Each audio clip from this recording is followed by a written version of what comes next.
Ang bongga. Ang mahal siguro na nagastos nyo. Ano ka ba? 85 lang yan. Fuwa-fuwa, 85 pesos lang.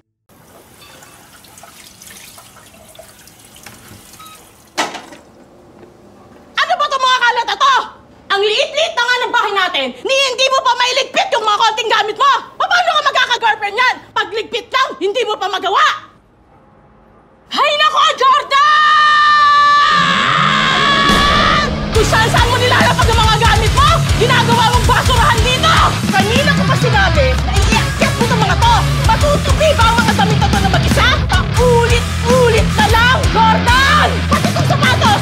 Sinabi ko na sa'yo na ilagay mo sa tamang lagayan! Paano na kung wala na ako? Saan ka na pupulutin? Wala ka nang ginawa kundi ang mag-cellphone buong araw! Diyan ka magaling! Antay mo pa akong magalit bago ka kumilos. Kaya mo naman pala eh. Dapat laging ganyan.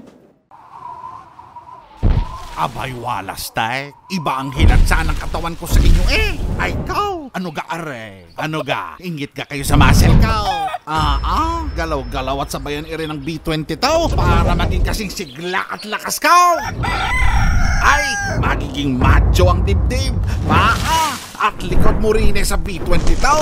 Kau, may papandesal ang yame. Pak na bak ding aring pakpak ko sa B20 to. Raya! Napakatalas at pulaga ng aking mata. Ay, ikaw! Ang dali bantayan ng chicks gamit, aray! Abay, siyempre, walang milagraw. At isabayan mo rin ang tamang power regimen at nutrition. Ang laking B20 to. Oh, tamime ka na.